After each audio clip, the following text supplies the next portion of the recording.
Let's give a warm welcome to our guest. This is Open Heart.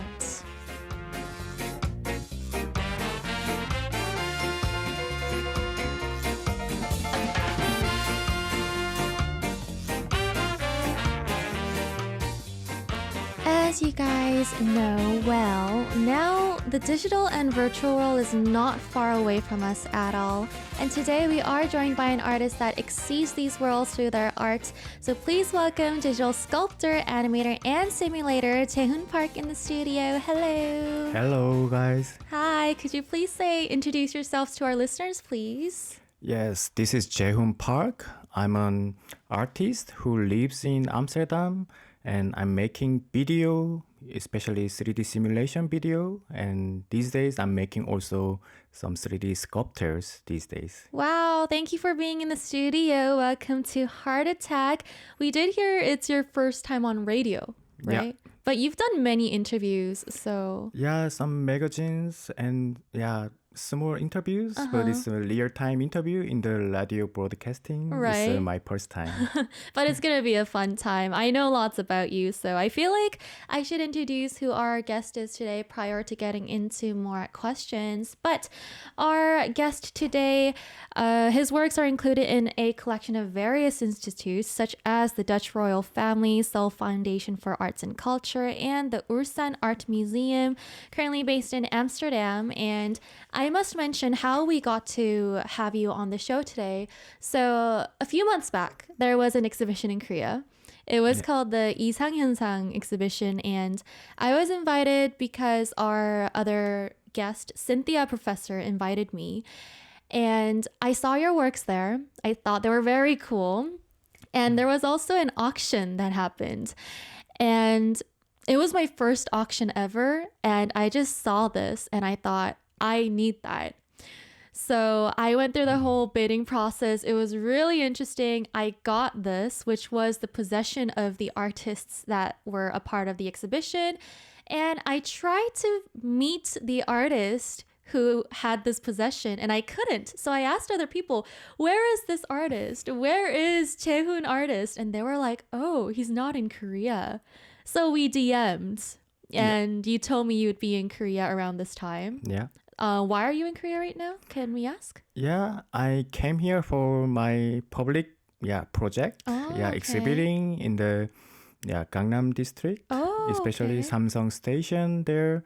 There's many media awards. So one of my video is presenting there, but it's finished now.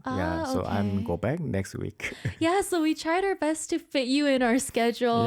Yeah, and we were asking, can you come on this day? Like our DJ really wants to meet you. So thank you so much for coming. But we do want to introduce your possession. Yeah. Do you want to introduce it to them? What is this? This is a knife. Okay. Yeah, but inside there's a knife, and there's also some laser engravings titled Fairy Tales. Yeah, and this one specifically I 3D printed it I 3D modeled it.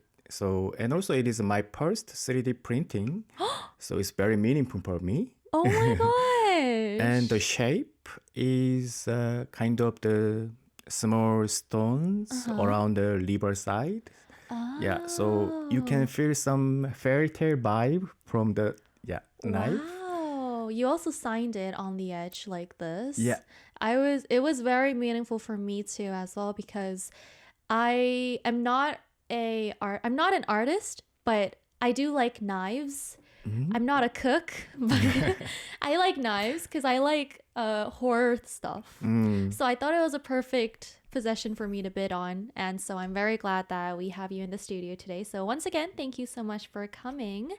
And we want to talk about the word sculptor, digital sculptor. I feel like a lot of us don't really know or we're not really familiar with the whole idea or concept. So what exactly do you do as a digital sculptor? Yeah, I was a painter, but these days, I do more likely 3D sculpture in the 3D software like a Blender or Cinema 4D or 3D Max. So I do sculpting, but specifically in a 3D space, software. Okay. Yeah, that's my studio basically. Oh, okay. Yeah. Do you do sculpting, like physical sculpting as well, not just through 3D? Yeah, it's quite mixed. When I Oh. do carving and 3D modeling in a digital world, in a virtual studio, and then I do 3D print. And then when I got this kind of knife, I do spray, color painting, and also kind of a lot of sanding, so a lot of post-processing I do. Oh, okay. So when we think media, it's not just media or just digital. Like Yeah. it's a kind of a mix. Mixed, yeah. Oh, okay. And how long have you been, doing art and digital sculpting? It's been, I think, 15 years. Wow. Yeah, I was a painter, and my background education is a painting. But I always like to do play around at that moment, Photoshop and illustrators. But after I graduate, I'm more into 3D softwares. Okay. Yeah, because you can make more creative product there. Wow, interesting. Okay, so we will talk about the whole process of how you went from painting to digital sculpting and how you moved to Amsterdam. But we are going to go take a song break first.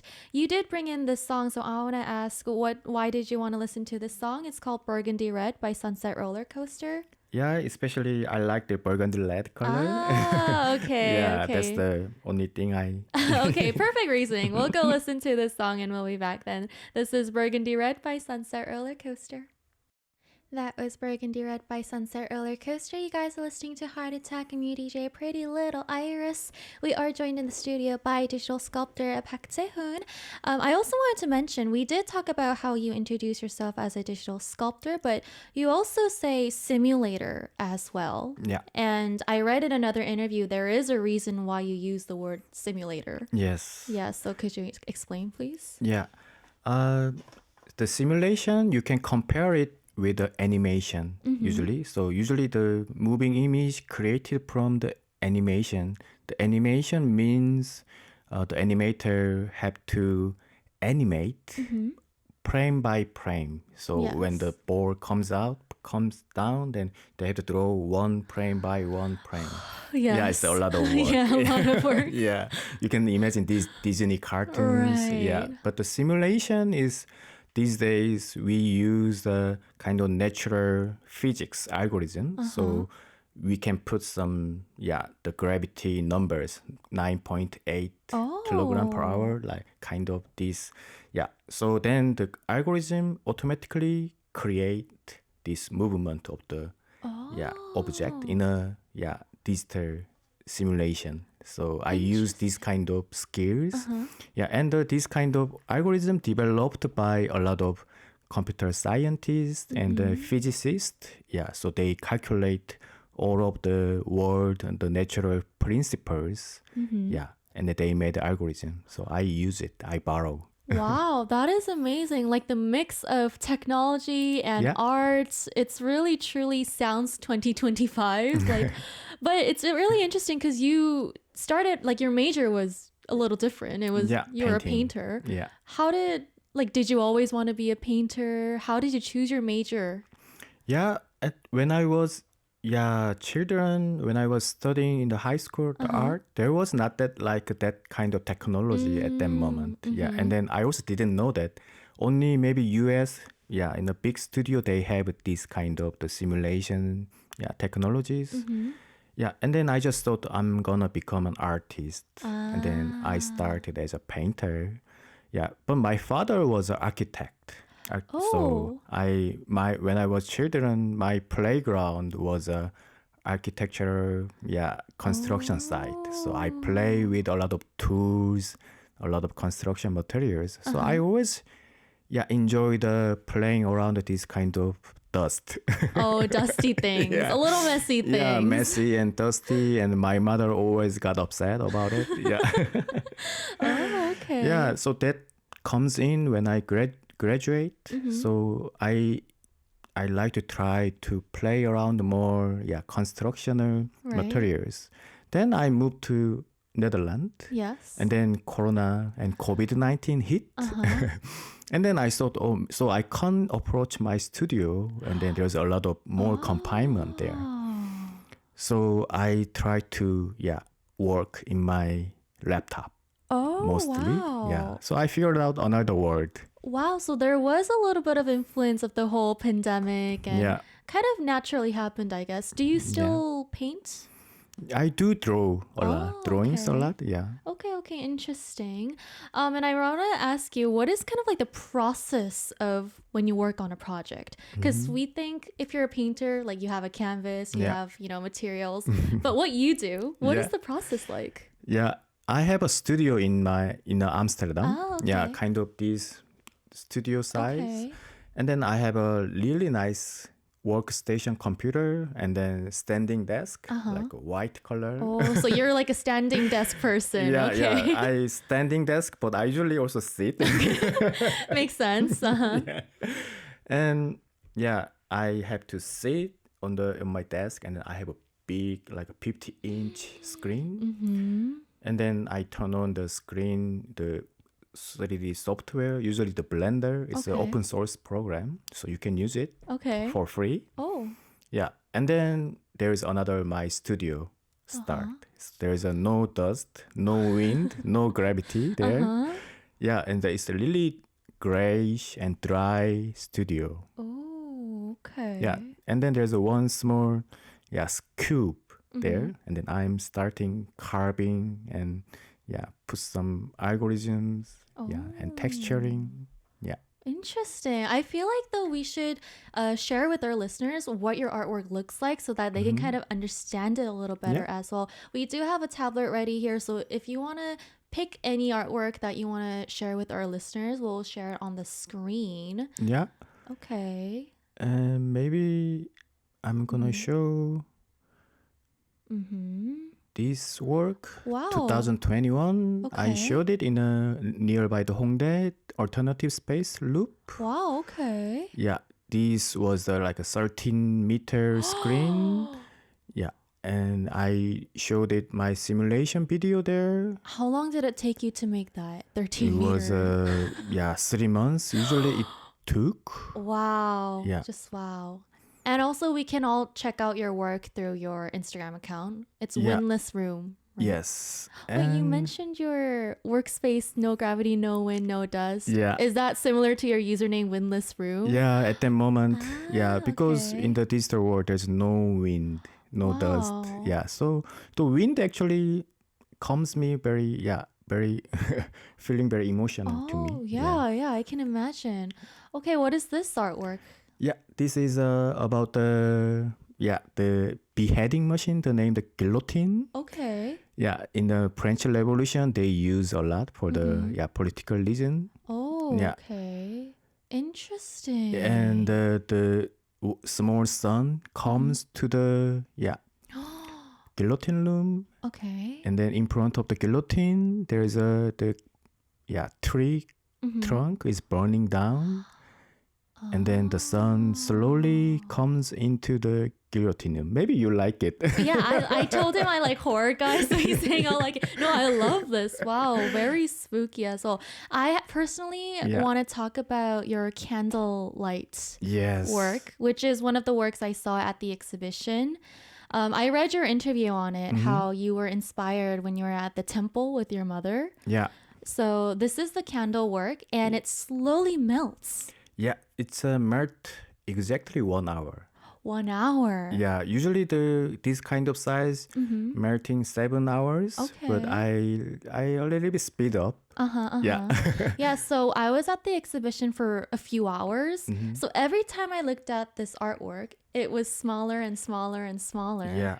So at first I was like, wait, am I insane? Like, am I going insane? But it was really interesting because you mentioned that although this was inspired by a candle ritual at the temple, when you showed this in the Netherlands, which has a lot of Christian influence, they had different approaches. Yeah, that's true. Yeah, because I'm Buddhist. Yeah, my mother and father, they are Buddhist. So I used to go to Buddhist temple a lot. Whenever my mom goes to the temple, Buddhist temple, she put the candle over there. Yes. So it was a part of my religion and also kind of culture. Mm-hmm. But yeah, when I introduced this work in Europe, and then they thought it is more likely Christianity, Right. yeah, background, yeah, and also especially in Netherlands there is a kind of tradition about the still life paintings, yeah, and the candle means like life and death, The emptiness, and, transience of life, yeah, the- sacrifice, right, yeah, the so vanitous paintings. yes, that's true. So they really into this kind of the candle, but it is simulated by the wind and turbulence. So the plane moves around. Yeah. Yeah, and then it is melting exactly 1 hour. So it works as a also timer or watch. Yeah, like a stopwatch timer. Get ready in 1 hour Yeah. before it burns down. That's such a good idea. Wow. Yeah. Oh, okay. So we're wondering, do you work alone on all of these? Because it looks like it's a lot of work. Yeah. For the visual part, I work alone. Yeah, just sitting in my studio and nobody there. It's really like a meditative moment. Oh. But when I need some video and also the sound system and the sound composer, then I'm collaborating with a sound artist based in Netherlands named Ivo Bor. Okay. Yeah. Oh, interesting. And what was your favorite artwork you worked on so far? Actually, I also really love this candle work because it is also related to my background and also my mother who passed away 15 years ago, and also I like the most simple one. Yeah. Okay. The most simple but powerful. Right, Yeah. simple but packed with your culture, your Yes. influence. Interesting, okay. What do you think is the merit of digital sculpting or the work that you do digitally? First of all, I think there is no dust in my studio. Yes. It is not that like I don't like dust, but it can easily copy, and then especially when I working in the 3D digital space, I feel like I'm becoming a god. Oh, wow. Have you ever felt like that? I've never felt like, so you feel like a creator. Yeah, like the God. creator there. Oh. Because there's no wind and gravity, but I can make a certain gravity or I can flip gravity. So all the balls coming up. Wow. And also I can change the direction of the wind inside the environment. Right. You can think of these kind of the games, like open world games, kind of. Yeah. So everything when I think, I can simulate or I can represent by the on my thought. Right. Yeah. Wow, interesting. That is true. I never thought about being able to create, nature, like wind, dust, gravity. Interesting. Yeah, that does sound like a very big merit. So where do you usually get your inspiration? I like the sci-fi novel. Oh. Yeah, because it gives a lot of inspiration about not just the human, also about the university and the space and then the origination of the human. Yeah, and also I like kind of scientific theories and also religion. It's a very opposite one. Opposite one. Yeah, but I love this kind of two matching. Oh. Yeah. Interesting. Okay. I feel like this is a personal question. It wasn't on the script, but you know how we say sometimes when we're doing something, it feels like we're in another world. Yeah. For example, well, when I'm reading, I feel like I'm in another world. When I'm sleeping, I'm in another world. Yeah. And some different worlds are sometimes more comfortable to us than reality. And especially because you create a digital world yourself, which is very similar but very different to reality. Do you sometimes feel more comfortable in the digital world? Yes, really, more comfortable and also kind of a lot of the availabilities, a lot of potentials there. So it is kind of escaping space for me. Also, I really enjoying when I'm touching my ground and I'm standing on my ground. But sometimes everybody want to have some traveling somewhere else. They have their own dreams. Yeah, that's the reason I really like kind of escaping to the Right. It gives you another freedom. Yeah. Right. Freedom to do literally anything. Yeah. Wow. Okay. Well, let's go listen to another song and we'll be back. Another song you brought in, right? Tied Up Right Now. Just a song you like? Is that the reason? I just like parcels. Parcels. And then this Tied Up Right Now was when I studying abroad. Uh-huh. Yeah, it was makes me studying and working hard. Oh, okay. It was an influential, motivational song. Yeah. Let's go listen to this song and we'll be back. Tied Up Right Now by Parcels. We also want to ask you some questions about recent exhibitions that you did as well.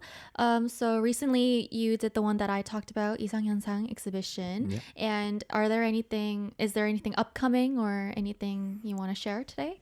Yeah, there's two shows coming up. Okay. Yeah, not this year, but next year in the January in the WWNN Gallery, I'm gonna have a solo show there. Solo show. Yeah, Wow. it's all of my work gonna be there. Wow. For how long do you think about? The 10th of the January Oh, okay. to 11th of the February, I think. That's a very long time. 1 month. Wow. Yeah. Okay. And another show in Netherlands. That's a really big show in a cathedral. Oh, wow. Yeah.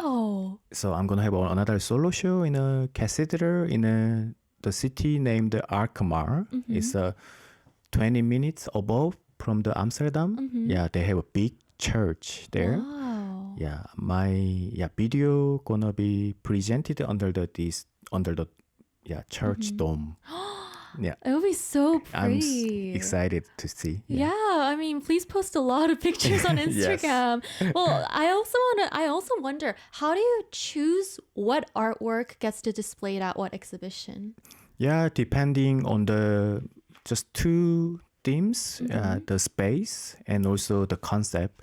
Yeah, before I choose the show, I make the concept of the show. Mm-hmm. Should I things like should I focus on more nature or should I focus on more about the human made structure, infrastructure, and then I think about the space. How does the viewers react? Yeah, so it depends on the concept and the space, or the arrangement of the show is different. Right, okay. We had a question in the comments. Geek Diggy asked, I've always wondered, do artists in your field face anxiety over plagiarism or questions about authenticity? Oh, I guess because it's a media art, it's kind of easier to share and to be exposed. Yeah. Do you have worries about plagiarism? Yeah, also I worried about it, but sometimes I also hope about it because when somebody copying my work, it means I becoming more popular. It means it's so good so that somebody wants to copy it. Oh. And also I think about it's different from the painting and sculpture because media work is based on the internet and also digitally exist. So it can be copied multiply. And also I think it is more like a more democratic way to spreading out work, and as all the general people can also enjoy more works there. Right. So it's a little bit different. So I hope we can make some another approachment about the copyright and Right.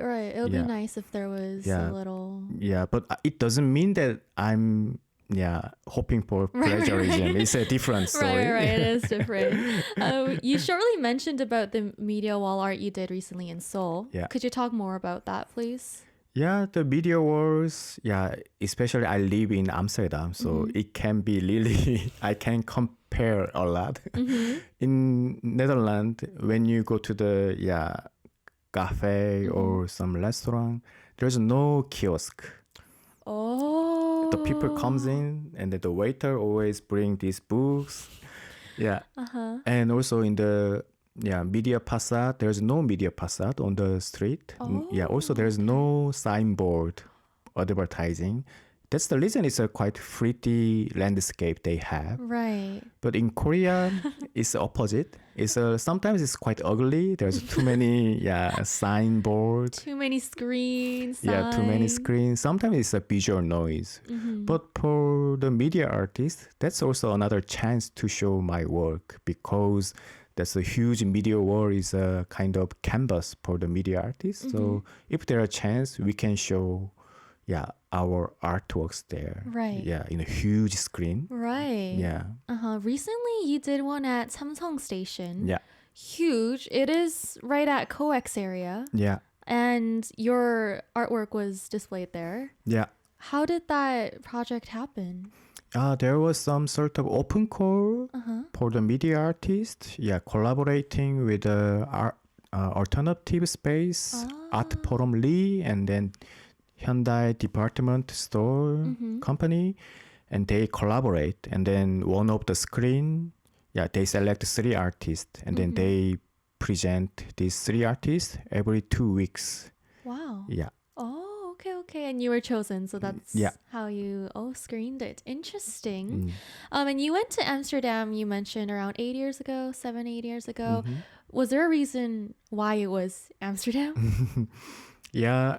At that moment, I really wanted to live in Europe, so I researched about it. Okay. Yeah, which city is good, and then as an artist, actually at that moment, Berlin was a really nice choice. Oh, yeah. Yeah, but I don't want to speak German language at that moment. Okay. Yeah, and then I choose Amsterdam. Because in Amsterdam, all these university, speak, in English, and all the people actually speak in English, Right. a lot, So there was no, choice, I just choose Okay. Amsterdam, and then I never been there, Amsterdam, before I moved to Amsterdam, Right. so I got a lot of fantasy about it. Right. And you're enjoying your time there? Yeah, I really enjoy. Okay. We're also curious about something you mentioned in another interview. You mentioned that rather than changing the world through your work, you think of it as a process of recording our society and humanity. Where did this thought come from? Sometimes when I do interview, and also many artists, they having an interview. Yeah. Also, sometimes I did a lot of mentioned about, the world have to change like that, like a politicians, and they usually the artist complains a lot about the world, about the societies. So, but I realized that after that, I'm not a politician. Yeah, maybe my artwork can change the world, but it is not that direct goal. I thought maybe I can better record in this state, in this Right. contemporary world, how human lives. Okay. And then maybe if I'm lucky, then it can affect to the next generations Right. by my artworks. Okay. Yeah. So I think that's the most important step for recording the world. Yeah. Okay. So then what do you think, what is it that you wish to record or preserve through your work in, that you see in humans or our society? What do you want to record? Usually about the human, how the human, these days, they are more likely got nervous about it. Easily nervous because of these digital medias, and also we are more like obsessed with all these kind of shoppings and all these coupon. It's also same in Netherlands. Also they have another shopping platforms. Maybe like capitalism. Yeah. Okay. Consumer habits. Yeah, especially this capitalism. Yeah, I say it's a hyper capitalism. Hyper capitalism. Okay. You also mention a lot in your interviews about ready-mades. Yeah. And as somebody that's not in the arts industry, I wanted to ask you, ready-mades, physical, we think of like physical ready-mades, right? Yeah. But you say you like use it in your digital artwork as well. Yeah. What do you mean by the whole ready-mades? Yeah, in my work, in the traditionally in the early 19th century, the Marcel Duchamp, he put this toilet, on the artwork. Yeah. Artwork, yes, and these kind of the already ready-made object is a kind of practical matter, not an artwork. But the Marcel Duchamp made it this kind of all these daily life object become an artwork. Yeah, in my case, in digital world, also there is a lot of ready-made object. I say the digital ready-made because there's a lot of architect and also game designers. They create a lot of these cameras and all the lightings, all the chairs. Maybe somebody knows here is a SketchUp. Okay. Yeah, some interior designers, they 3D model or 3D scanning all these tables and they uploaded it in the internet. Wow, really? Yeah, they share.